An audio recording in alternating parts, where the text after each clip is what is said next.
Hey, hi, hello there, welcome back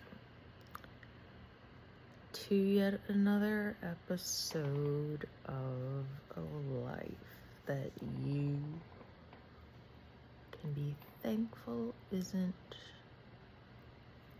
yours. It's been a while. I've had a lot of nothing going on. Not really.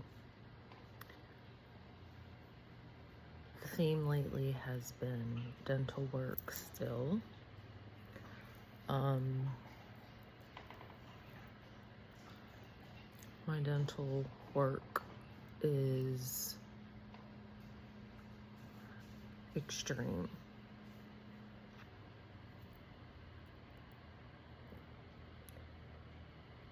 Three of 4 crowns have been placed.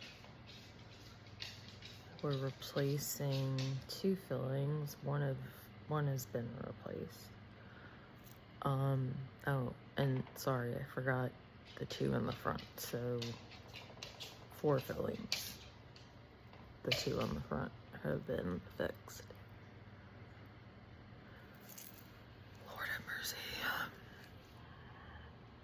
What malnutrition does to your teeth. And I take my stress out, always have. I'm surprised I don't have big, hard, or giant jaw muscles than I do, because grinding and clenching have always been an issue. Temporary crowns have never survived my mouth. Every time I go back to the dentist to get the permanent placed, how'd the temporary hold up? A day, maybe. In this past week, I had ketamine Thursday, and it seemed like it had been a lot longer than 2 weeks in between sessions. I was going to space them out, and I thought it had been a lot longer. It was really weird. And I looked at the calendar and it had only been 2 weeks. But some things had come up and I thought, don't question it, just do it. And the doc at the infusion center is really awesome. Can't say enough nice things about him. When I speak in Christinisms and you can translate it, I tell people, like, when I go to get my hair cut, I speak in noises like, eh-oh. And you're supposed to understand what that means. Or, I said I want it choppier and flingier and beep boop up here and over here. And the girl that cuts my hair has to translate that into a haircut. So if you can speak Christine, half the battle is won. So that was one issue, but I'm way past.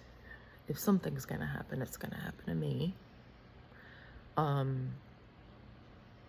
Shower door, my bathroom had to be redone because a pipe burst. I was so over home improvements. I hadn't told anyone I was gonna burn the house down and just pretend like I didn't know anything about it. What? The house burned down? Oh my gosh. Meanwhile, I'm standing there with a lighter and gasoline. The house burned down. Oh my. And the accelerant was gasoline. How ironic that I'm holding gasoline. Odd. That's how over home ownership I was. But I was convinced by my people that were redoing the upstairs for my mom. I'm not going to do the Hispanic accent, but they were Hispanic, and he said, Christine, you need a place to heal, because I was sleeping on the sofa. I did not want to go back into my bathroom, because what I didn't tell anyone was every time I went back into my bathroom, I relived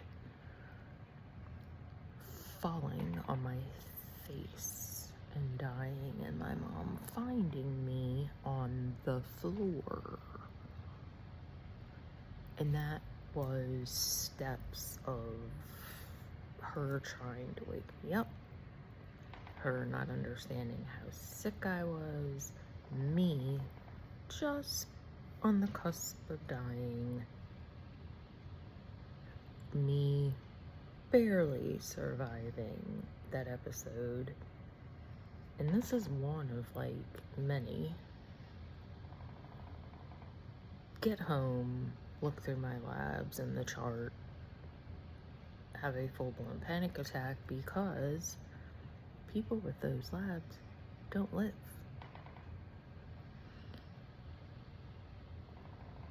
The hospital was on lockdown not only for COVID, but because of the freeze. Coworkers were working there. They filled in some pieces of, oh yeah, the cardiologist, the nephrologist, the intensivist. It was like a dice game. They were trying to decide who won. Were you going to go to the cath lab because your troponin was elevated? Were you going to get dialysis because all of your kidneys were showing signs of kidney failure?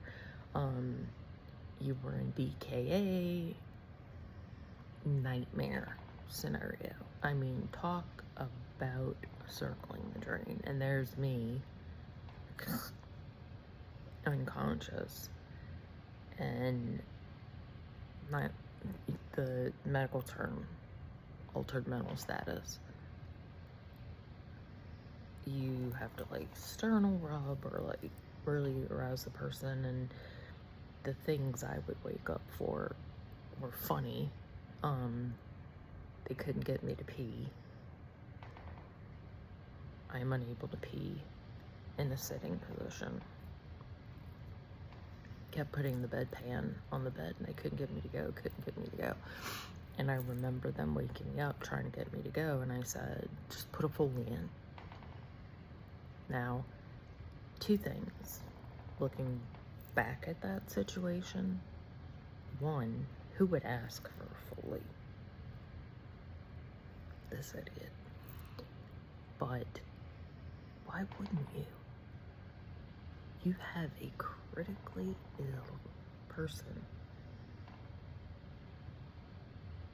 You need to know if their kidneys are functioning. You're not going to put a Foley in them?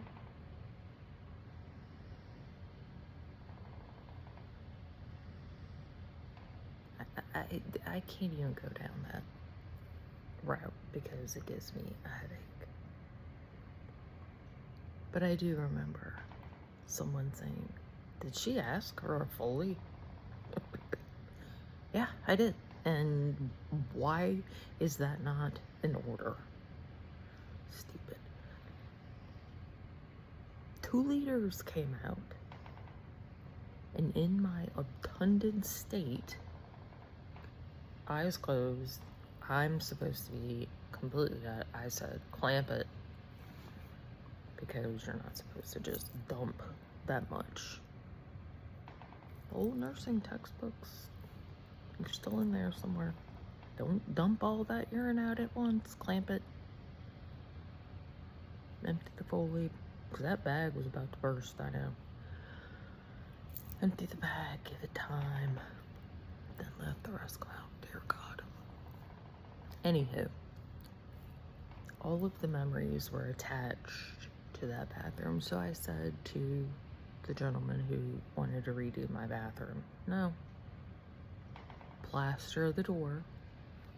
I will sleep on the sofa. I'm fine with that. I'm never going in that room again because that's all I think about is being on the floor, smacking my head on the tile and the sound of my teeth clanging together. Like, oh my God, the noise, I can still hear it, and losing consciousness again. So I did not want to go back in my room ever again. I was fine with that. No, Christine, you need a place to heal. Nah, I really don't. The sofa's fine. My dogs can just chill out with me, and I'm fine. So I gave in. And in true fashion, okay, y'all are all wanting me to redo my bathroom. Well, guess what? We're gonna do it in true fashion. It's gonna be Chanel themed. Why?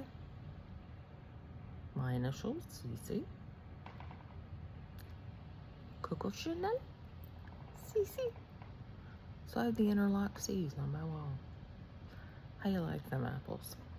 Y'all want me to do my bathroom so bad? It is going to be so in your face ridiculous. So my bathroom is Chanel themed. And I told the Chronicle journalist about that. And I said, it's not me. This isn't something I would have done like, because I'm so she and posh.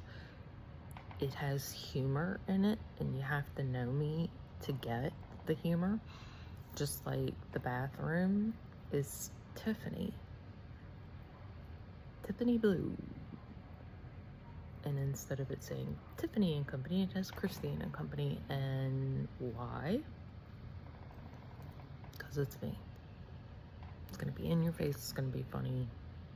Because it's more tongue-in-cheek than posh. I get the ridiculousness of it. She got the ridiculousness of it, and that's why my bedroom is painted the color of Veuve Clicquot champagne. She got me so well. The title of the article, 24 Hours in the Champagne Room. Love that journalist. Let that sink in. Probably only half of you will get that. But when that article came out, I messaged her and said, you are the best. She did win an award for that. I don't know how many people understand the tongue-in-cheekness of 24 Hours in the Champagne Room. And it's a double entendre, but the funny thing is when I brought her into my room, I said, not, that champagne room. I'll explain when we go in. So when we walked in, she saw the color and I explained it, but she got me. Anywho, so all of this work that I'd been pushed to do, okay, fine, did it. I take a shower, and it takes effort for me because I get fatigued. There are times where I don't care. I cannot open my eyelids. I'm so tired. This has been, I'm on like week 3 of just, God, I want to sleep. I missed 3 appointments from feeling like dog doo-doo and fatigue. And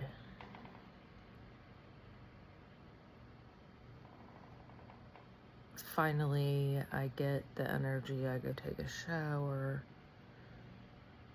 I walk to my kitchen, and I don't live in an estate.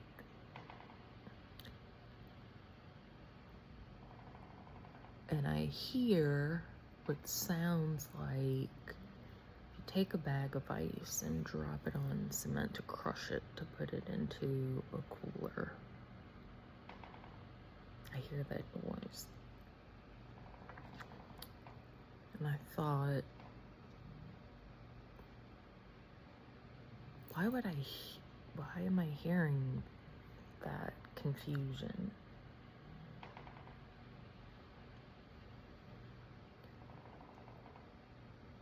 So I kind of walk back towards the garage. I walk into my bedroom and look in my bathroom, and my entire glass enclosed shower door crashed to the ground in chunks, just. And I yelled out an expletive.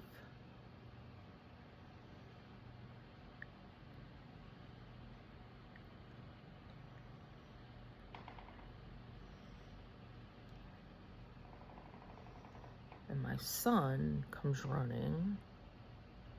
He waves off my mom. So she gets aggravated because he thinks she's overly dramatic, and she's just like, fine, then you go deal with it. So he waves her up. He comes down, he looks, and we were both just staring.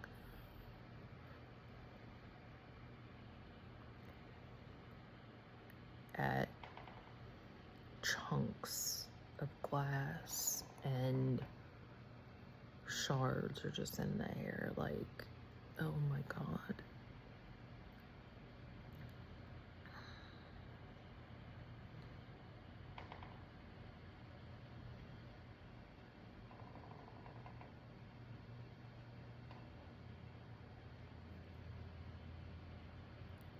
And my mom finally comes down, and I said, this isn't right. Like, how this shouldn't have happened. Something isn't right. So that led us to the shower door capades.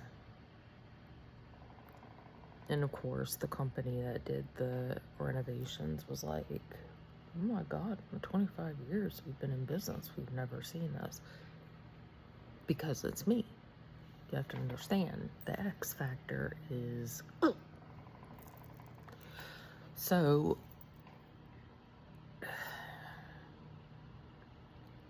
I am forever finding chunks of glass from my door. Shards too, but chunks. And my son was on an Avengers kick. We were watching the series. The Infinity Stones.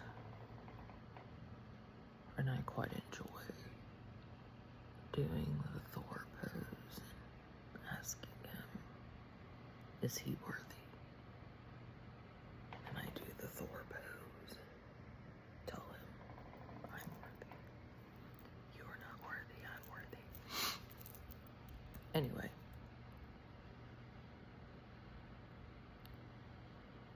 And I keep finding the chunks of glass, which are now called Xfinity stones, because I messed up and said Xfinity stones, and he thought that was hilarious. They're not infinity because they're not colored like the movie. So after my ketamine appointment, we came to pick him up because I was having cocktails with my vets, and I went inside to find something. Oh, well, my glasses. And of course, what do I find? another Xfinity stone in the pocket of my jeans. So I walk out to the car. When you start to come off of ketamine, it's a bit like you've had a few cocktails, and I do in front of the car the Thor pose with my arm raised, like, you know. And I said, Lucky, who am I? He goes, Thor. I said, are you worthy? For those of you who don't know, Thor, you have to be worthy to get the hammer. So I said, are you worthy? And I handed him a chunk. My shower door glass, because it's the Xfinity Stone, our version of the Avengers Infinity Stone. Oh my God. Find humor where you can, and me, if you can, my humor. The bonus, I had two.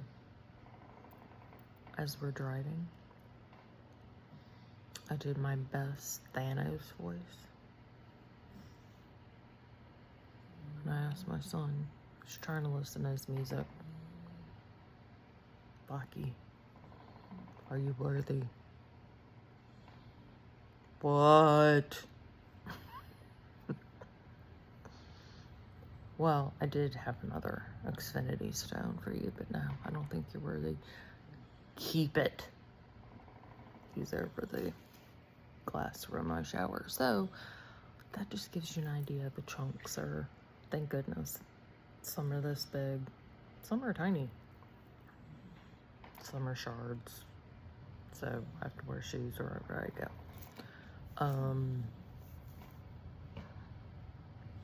Fun never ends. And then I went and had fun with my vets. I missed last week, and it was a rough week. The weird thing is, the week before I had gone, had a molar pulled, and I'm there with gauze, and it looks like I'd gotten in a fight with Mike Tyson, and I'm still there, you know, but couldn't talk that much. So I have the molar pulled, the bloody gauze that I have to keep changing. I couldn't drink because I told him, I said, I bleed a lot now, and if I drink anything, I'm gonna have blood pouring out of my mouth. But these men don't understand how much their stories and their presence in my life mean to me. They're the closest thing to my grandparents and my dad that I have, and it is a necessary part of my being. It feeds my soul, it helps me through, and they appreciate me appreciating them. I appreciate them appreciating me, and I'm amazed at them. I just am. And their stories are endless. And I realize they'll be telling a story, and I'm thinking it's my grandparents' era, and then I'll realize, oh my God, I was in elementary school when this happened. You did this, and I was alive and can remember that time. I love it. Love, love, love it. I did it with my grandparents. They told me endless stories, and the fact that I remember the stories. One of them is particularly enamored with me because my recall of their stories. How can you not be? And then my mom, queen of useless facts, worse than I am, they'll come sometimes. My mom usually comes. So my mom's there. They don't understand. They're older than she is, but same kind of era. I'm yelling across the table, Mom, they went to school with so-and-so. Okay.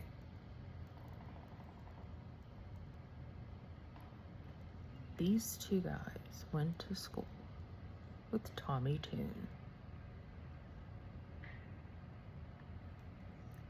Raise your hand if you even know who the hell Tommy Tune is. I do. I saw Tommy Tune at the Sanger Theater in New Orleans. How?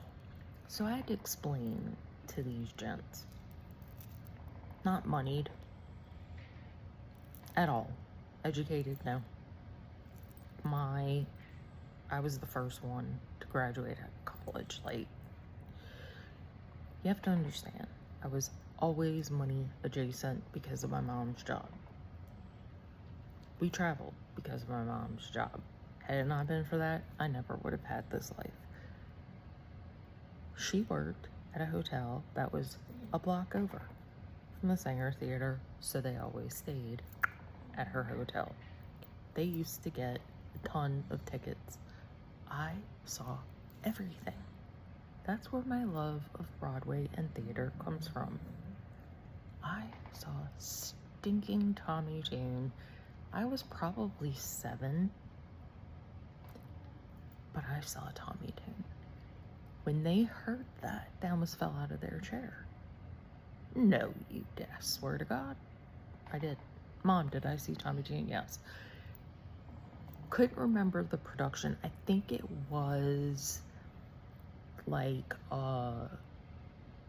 his, just like a, what do you call it when you do like a whole bunch of numbers, and he's the headline act, and he does a whole bunch of numbers. Oh my God. They almost fell out of their chair. Then they mentioned another guy, and I said, I know that name. Hold on. And they said he married Nancy Sinatra, and I went, before I could even get the words out, you don't know Nancy Sinatra, are you kidding me? Yes, I do. I said, and that guy, his famous song was, I come out with the song, Don't Challenge Me in Trivia. Useless knowledge is probably why I can't get through long COVID. Because it's all in here. And Tommy Tune is singing in my head. These are the things on top of like serious military things that we sit, and I only have 2 hours with them, that I have to get all of this knowledge in. Oh my God, it's the best. So I look forward to my time with these guys because I used to do it with my grandparents all the time. And I told them I was always the favorite. I couldn't tell anybody that. My grandparents would tell me that. Now, I doubt they told everyone that because, but I did. I would always go listen to their stories. I love their stories. My grandmother kind of put it this way. You're different. you, if I can translate it, New Orleanese. You come, you don't expect anything. You listen. I don't have to be bribed. I just am. You're special. We see that. You're not the same as everybody else. Hold on to these things. So I try to tell my son, you know, when I tell you stories, I don't tell you because I'm torturing you.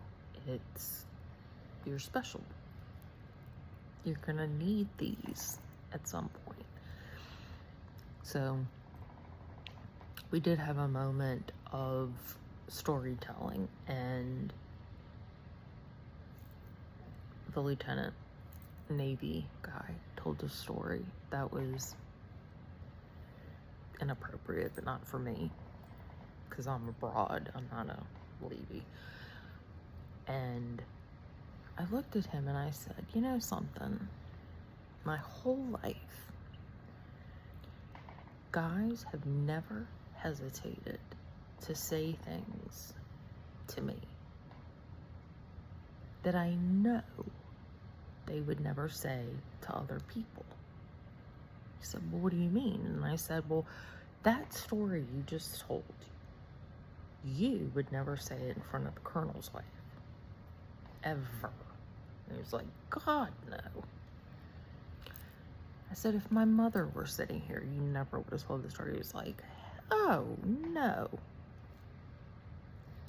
If your wife were sitting here, I said, you wouldn't have told that story. He said, definitely not. And I said, but yet, I'm sitting here. And you didn't hesitate to tell that story. And he goes, I didn't even think about that. And I said, exactly. I'm a salty broad. Been like that my whole life. People have always reacted like that to me. And I said, but do you know what the best part is? I can top your story.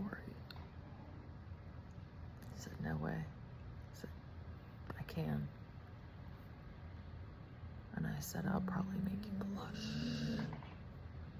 No. Yes, sir. So, I stayed on topic with his story and told a story in ER, Wartail.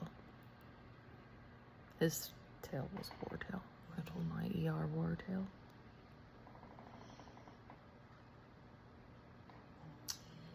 They laughed at my story.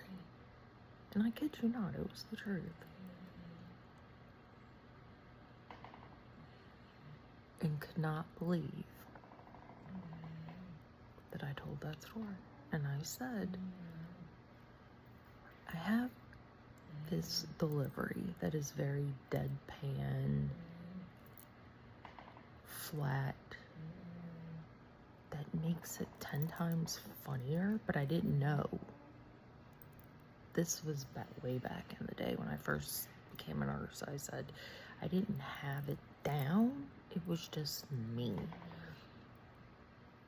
I wasn't seasoned yet, but I said the doc knew my sense of humor. So when I made the comment to him, he just gave me a look and walked off. And I knew I'd gotten him. And I knew later he was cracking up about it. Their reaction to my story was priceless. And I said, there are more in me. I said, you just name a topic. I have a topic for everything. A war tale for everything. You guys have true war tales, and there are statues built for yours. I said, for me, no. It's just sheer embarrassment of my mother that I'm telling these stories in public. So, lunch with my vets was epic as always, so I am thinking of my former coworker and friend who passed away. Her memorial celebration of life was today. I did not go, for many reasons, but she was on my mind today, and I hope it was glorious. It does look like a beautiful day outside, and I hope everyone that went felt love and enjoyed it, and celebrated her as she deserved. And I am going to be doing a podcast about ye old ketamine. It is not P. Diddy's party drug. It is something that is anchoring me and helping immensely. So,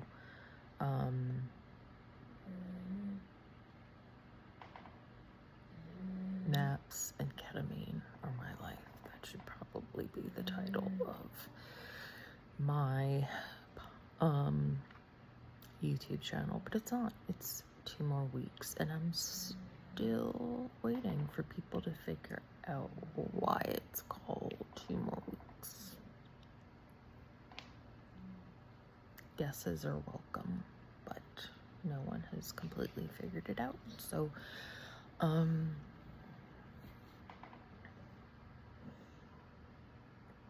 thank you, Joey Roll, for writing the soundtrack to my life and giving me grace where I so need it. I'm gonna take my Captain Marvel hairdo and hang out with my snoring dog, who's by my side. Love your friends, love your neighbors. Find grace where you can.